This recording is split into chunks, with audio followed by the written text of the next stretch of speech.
केंद्र सरकार ने ग्रामीण विकास और रोजगार व्यवस्था में एक ऐतिहासिक बदलाव किया है। प्रधानमंत्री नरेंद्र मोदी के नेतृत्व में अब वर्षों से चल रही मनरेगा योजना की जगह विकसित भारत रोजगार और आजीविका मिशन ग्रामीण यानी बीवीजी रामजी अधिनियम 2025 लागू किया गया है। इस नए कानून के तहत ग्रामीण श्रमिकों को अब हर साल 125 दिनों के रोजगार की गारंटी मिलेगी, जो पहले के 100 दिनों से 25 दिन अधिक है।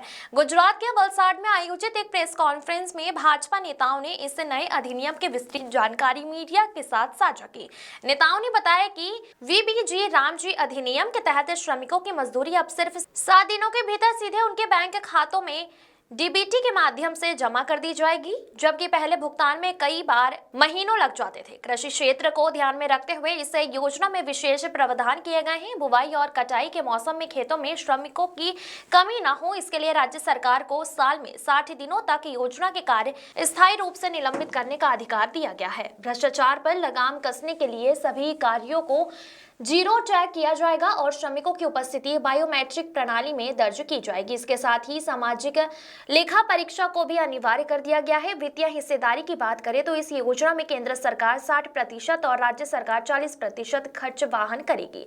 हिमालयी राज्यों के लिए केंद्र सरकार 90%, जबकि केंद्र शासित प्रदेशों के लिए 100% राशि केंद्र द्वारा दी जाएगी। नए कानून के तहत ग्राम पंचायतों को अधिक अधिकार दिए गए हैं और ग्राम सभा यह तय करेगी कि गांव में कौन से कार्य किए जाएंगे और कम से कम 50% कार्य सीधे ग्राम पंचायतों द्वारा कराए जाएंगे। योजना के अंतर्गत मुख्य रूप से जिला संरक्षण, बुनियादी ढांचा विकास और आपदा प्रबंधन जैसे कार्यों पर फोकस किया जाएगा। इस दौरान केंद्रीय मंत्री शिवराज सिंह चौहान ने एक पत्र का हवाला देते हुए भाजपा नेताओं ने कहा कि विपक्षी दल इस कानून को लेकर ग्रामीण क्षेत्रों में भ्रम फैलाने का प्रयास कर रहे हैं।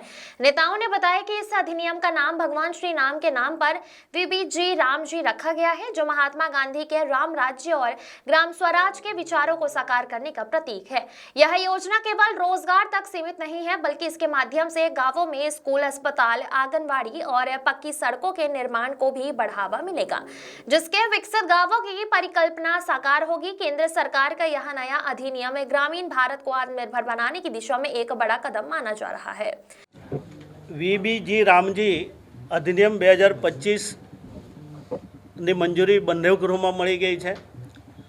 આવનારા દિવસોમાં જે જૂની મનરેગા યોજના હતી એ જ યોજનાની અંદર કેટલાક સુધારા વધારા કરીને મજૂરોને 100 દિવસના બદલે 125 દિવસની એને રોજગારી મળી શકે, રોજગારી સાથે અનેક સારા કામો કરીને ગામનો વિકાસ થઈ શકે એવા શુભ હેતુ સાથે આ અધિનિયમ બન્યો છે। આ અધિનિયમમાં અનેક પ્રકારની જોગવાઈઓ કરવામાં આવી છે। કોઈ છેતરપિંડી નહીં થાય, ગેરરીતિ નહીં થાય અને ગેરંટી સાથે લોકોને રોજગારી સાથે ગામનો વિકાસ થાય એને પૂરેપૂરું ધ્યાન રાખવામાં આવ્યું છે। વિપક્ષો દ્વારા જે ગેરમાર્ગે દોરવાના પ્રયત્નો થઈ રહ્યા છે, તો આપની પાસે અપેક્ષા છે કે આ યોજના બિલકુલ ગેરંટીવાળી યોજના છે। ગામના વિકાસને પણ ધ્યાનમાં રાખવામાં આવ્યો છે। એટલે કોઈપણ પ્રકારનો આ યોજનાની અંદર ગામજનો કે મજૂરોને અન્યાય થતો નથી, ઉલટો ફાયદા થવાના છે એ હકીકતમાં છે। હરહંમેશ માટે નરેન્દ્રભાઈ ગરીબોને ધ્યાનમાં રાખ્યા છે। ઉજ્જવલા યોજના હોય, અન્ન યોજના હોય, આયુષ્માન કાર્ડ હોય કે પછી આવાસ કે શૌચાલય જેવી અનેક યોજનાઓ સાથે ગ્રામીણના લોકોને સર્વાંગી વિકાસમાં ભારત સરકાર કેવી રીતે મદદરૂપ થઈ શકે એ પ્રકારની ચિંતા કરવામાં આવી છે, જેથી આ યોજના પણ આવનારા દિવસોમાં ઐતિહાસિક યોજના એટલા માટે અમે માની શકીએ છીએ કે વિકાસની સાથે સાથે ગેરંટી સાથે લોકોને રોજગારી કેવી રીતે મળી શકે એ પ્રકારના આ અધિનિયમની અંદર જોગવાઈ કરવામાં આવી છે। જે આજે ખાસ કરીને વલસાડ જિલ્લા અંતર્ગત અમારા પ્રભારી મંત્રી નરેશભાઈ પટેલના અધ્યક્ષસ્થાનમાં વીબીજી રામજી વિકસિત ભારત રોજગાર અને આજીવિકા મિશન ગ્રામીણની ગેરંટીનું બિલનું આજે પ્રેસ કોન્ફરન્સ રાખવામાં આવી હતી। બંને ગૃહોએ એને પસાર કર્યો, એના પછી આપણા રાષ્ટ્રપતિએ પણ એનો અપ્રુવલ આપ્યો। એટલે આ જે મનરેગા હતો એના બદલે હવે વીબીજી રામજી બિલ એક કાયદો પસાર થયો। આમાં મુખ્ય જોગવાઈ પહેલાં જે મનરેગા હેઠળ 100 દિવસની રોજગાર આપવામાં આવતી હતી એના બદલે 125 દિવસની રોજગારી આપવામાં આવશે। પહેલાં જે પૂરી મેન્યુઅલ એન્ટ્રી થતી હવે પૂરું ડિજિટાઇલાઇઝ પૂરું થવાનું છે, બાયોમેટ્રિક થવાનું, જેનાથી કોઈ પણ જાતની ગેરરીતિ નહીં થશે। ત્રીજું સૌથી મહત્ત્વપૂર્ણ, હવે જેટલા પણ કામ આ નવા બિલ હેઠળ થશે એનું પૂરું જીઓ ટેગિંગ થશે, એના ફોટો પણ અપલોડ થશે, એટલે જે સાચા કામ છે એને જ પૈસા મળશે. ચોથું મહત્ત્વનું કે પહેલાં જે કેશમાં આપણે પેમેન્ટ કરતા હતા, હવે પૂરું ડિજિટલના માધ્યમથી, ડીબીટીના માધ્યમથી જે પણ જે આપણો મજૂર વર્ગ છે એમના ખાતામાં ડાયરેક્ટ પૈસા પહોંચવાના છે. પાંચમું સૌથી મહત્ત્વનું વસ્તુ છે કે પહેલાં 15 દિવસ 20 દિવસ એમ કરીને મહિનાઓ લાગી જતા હતા પેમેન્ટ આપવામાં. આ જે નવું બિલ આવ્યું છે એમાં ગેરંટી છે કે કોઈ પણ મજૂર કામ કરે, કામદાર કામ કરે, એને 7 દિવસની અંદર જ પેમેન્ટ પૂરું એમના ખાતામાં આપવામાં આવશે. પહેલાં 75% આપણે કેન્દ્ર સરકારથી ફંડિંગ હતું, હવે નવા બિલના હેઠળ 60% કેન્દ્ર આપશે અને 40% આપણા રાજ્ય સરકાર આપશે.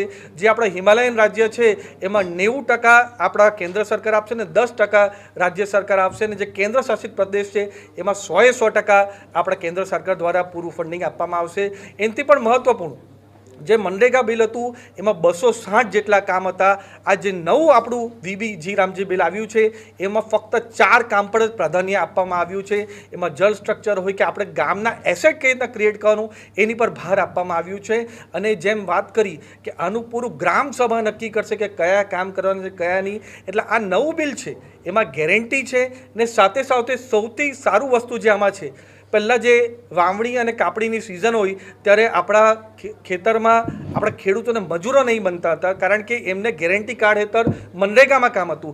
એટલે આપણા કેન્દ્ર સરકારે દરેક રાજ્ય પાસે કેલેન્ડર માંગ્યું છે કે વાવણી અને કાપણી ક્યારે થશે, અને એના પછી એ 60 દિવસ આ નવું બિલ છે એમાં કોઈ પણ જાતની કામગીરી નહીં થઈ શકશે, જેનાથી ખેડૂતોને એ સમય પર મજૂર બને.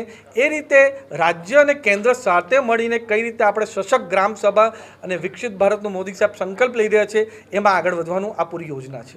આદિવાસી સમાજને કઈ રીતે લાભ થશે? દરેક સમાજ, આદિવાસી સમાજ હોય કે અમારો એસસી સમાજ હોય, ઓબીસી સમાજ હોય, દરેક સમાજને સાથે લઈને જે આ વીબીજી રામજી બિલ છે એમાં એ ગેરંટી કાર્ડથી એમને ફિક્સ કામ મળશે. સાથે મહત્ત્વપૂર્ણ છે કે જેટલા સમય 125 દિવસ પછી કામ નહીં હશે એમાં પણ બેરોજગારી ભથ્થું પણ એમને મળશે. એ રીતનું પૂરું પ્રાવધાન કર્યું છે. જેમ નરેશભાઈએ વાત કરી કે કોંગ્રેસવાળા ભ્રામક પ્રચાર કરી રહ્યા છે, જે નામ પણ આપણા ભગવાન શ્રી રામ પર રાખ્યું છે એનો પણ એ દુષ્પ્રચાર કોંગ્રેસ દ્વારા કરવામાં આવ્યું છે. પણ મહાત્મા ગાંધીજીએ જ્યારે અવસાન પામ્યા ત્યારે છેલ્લા શબ્દો પણ એમના હેરામાં જ હતા, અને રામ ભગવાન સાથે પૂરા કરોડો ભારતવાસીઓનો આપણા પર શ્રદ્ધા રાખી છે. જ્યારે લોકસભામાં પણ આની વાત થતી હતી ત્યારે કોંગ્રેસવાળા આદિવાસી સમાજને આનાથી અલગ રાખતા હતા, ત્યારે પણ મેં વાત કરી હતી કે આદિવાસી સમાજ માટે પણ પ્રભુ શ્રીરામ સૌથી મોટા દેવતા છે. વનવાસના સમય પણ પ્રભુ શ્રીરામ સાથે અમારા આદિવાસી સમાજ રહ્યો હતો, અને સાથે સાથે શબરીધામ માતા શબરી જે પણ આદિવાસી સમાજમાંથી આવે છે ત્યારે પણ પ્રભુ શ્રીરામ એમની સાથે ગયા છે. એટલે દરેક સમાજ આ બિલ સાથે છે.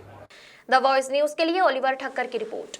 अपने ब्रांड को नई पहचान दें। हमारे न्यूज चैनल पर विज्ञापन देने के लिए अभी इस नंबर पर संपर्क करें 9898 889116 पर। खबरों में बने रहने के लिए तो वॉइस न्यूज को सब्सक्राइब करें और बेल आइकन दबाएं।